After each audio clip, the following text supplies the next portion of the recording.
How's it going, everyone? I want to give you guys a heads up on a great PlayStation 4 and PlayStation 5 game deal on a game that's not even out yet, and that's Stranger of Paradise Final Fantasy Origin. I've been playing it a little bit, and I am really enjoying it. The game officially drops on March 18th physically, so we'll talk that. Elden Ring, my god, this game is selling really, really well, so we'll talk about that. The official Twitter account put something out, and Sniper Elite 5. We have a release date for that. We'll talk that at the end of this video. But first up, Stranger of Paradise Final Fantasy Origin. The game will be launching at a regular $60 price point, but you can pick it up over at GameStop as a pre-order for $50, so you can save $10 on the game. The physical copy does drop on March 18th. If you pre-ordered the game digitally, you actually got 3 days early access to the game.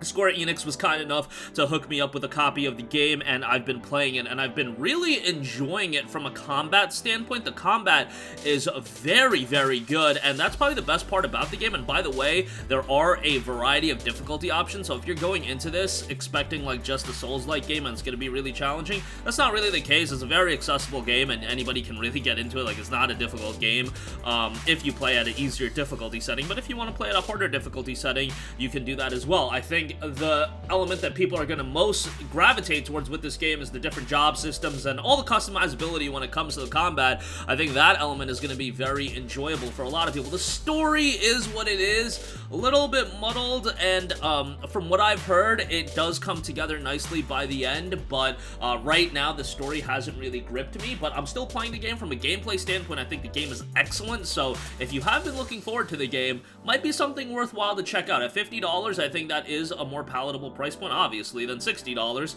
Always trying to save some money. And by the way, the PlayStation 4 version of the game does have a free upgrade to the PlayStation 5 version, so you can get that no problem and you'll be good to go. Again, game itself is pretty good. Is it absolutely blow away? No, I wouldn't say that, but I still gotta complete the game, and I'll let you guys know my overall thoughts. Juggling a couple games right now, and I'll be bringing you guys my thoughts on all of them as I do get closer to the end and I beat all these games. There's a lot to play right now, as you guys probably are aware. Moving on from that, one of the main games a lot of you guys are playing is probably Elden Ring. Elden Ring's a game that so many people checked out. I know a ton of people in my personal life, this was the first Souls-like game that they ever played, just because this game kind of penetrated that cultural zeitgeist where it was like a mainstream game where even my friends that aren't even into gaming, they knew about the release of Elden Ring. I don't know if that has something to do with the George R.R. Martin tie-in with this game. I don't know why this game has just blown up in an exponential degree. The Souls games are always popular. Elden Ring is on another level, and that is evident by the Twitter account officially putting up, thank you, dear consorts, thank you, 12 million tarnished. So 12 million copies of the game have been sold. 1 million in Japan alone. 12 million is a worldwide number. Just a staggering number for this game.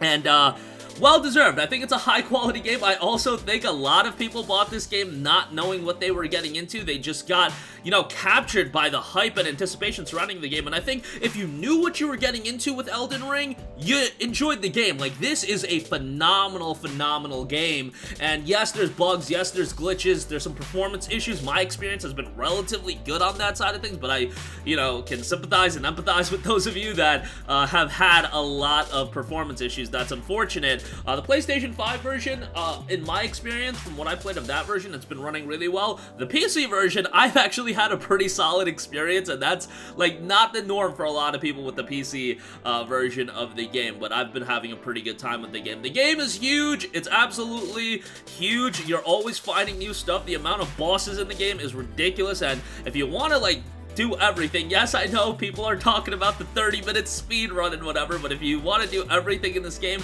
man, you're in for a treat. You are going to be busy for a long time, and the attention to detail, the scenery, the aesthetics to this game, I think those elements are like some of the best elements in the game. It's just a phenomenal game, and I would highly recommend you to check it out. This is one of those games that is worth $60, and if you know From Software titles, they don't go on sale very frequently and very quickly, so it's probably going to hold up in price for quite a while, but I thought Elden Ring was a fantastic game.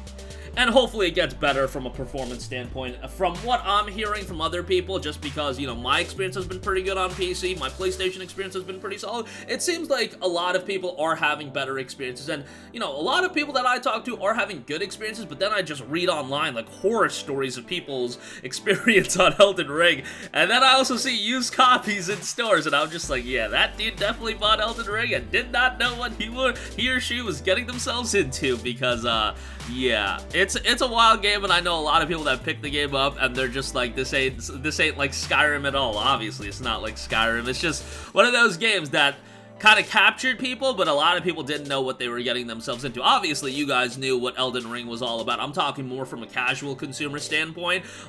Anecdotally speaking, of course, because in my personal life, that's the rhetoric I just heard over and over again with people picking up Elden Ring, not knowing what the hell they were getting into, and then absolutely getting mollywopped by the game. But nevertheless, congrats to From Software, Bandai Namco, and everybody involved with the release of Elden Ring. 12 million is a staggering number. And lastly, I do want to note, Sniper Elite 5 will be launching for PlayStation 5, Xbox Series, PlayStation 4, Xbox One, and PC through Steam, Epic Games Store, and Microsoft Store, and it'll be available on Xbox Game Pass day 1, May the 26th. We also got a brand new trailer for the game, and quite a bit about the game.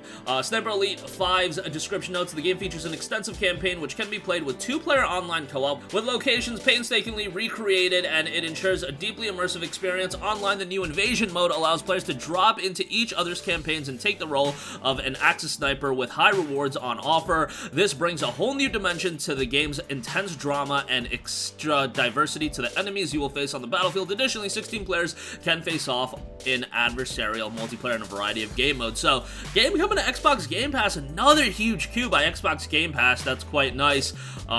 You know, it'd be nice if Sony got the ball rolling on this Spartacus if it's actually going to happen. Hopefully we hear about that soon. But Sniper Elite 4 is a game that I really enjoyed, and by the way, it's available for like $6 right now on the PlayStation Store. Go pick it up because it's a very, very enjoyable game. Some gruesome kills and enjoyable gameplay out of that game as well.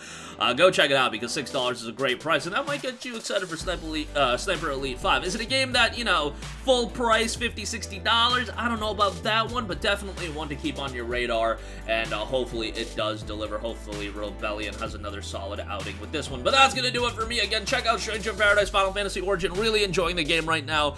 I'll give you guys my full thoughts when I complete the game, but so far so good. Soundtrack is quite nice as well. Love that some games on the PlayStation 5, when you like hover over them, you get like this wild soundtrack playing. You know, Horizon is very like low-key. You can go over Stranger in Paradise if you guys pick it up, because they just blast the music at your face. I love it, but it's such a contrast from what they did with Horizon. Obviously, that's a publisher-to-publisher thing, a developer-to-developer, I should say. 12 million sold on Elden Ring, and Sniper Elite 5 drops May the 26th, right around the corner, just over 2 months away. That's gonna do it for me. Sound off with all of your thoughts in the comment section down below. Thank you for watching, and goodbye. Hey guys, we hope you enjoyed the video, and if you did, make sure to hit the subscribe button, and if you're already subscribed, do us a favor and hit the bell icon. This way you'll be notified whenever we post a new video. That's the best way to keep up with all of our uploads, and we usually try to upload 2 videos a day. And with the bell icon hit, you'll be notified whenever we do upload a video. As always, thanks for watching.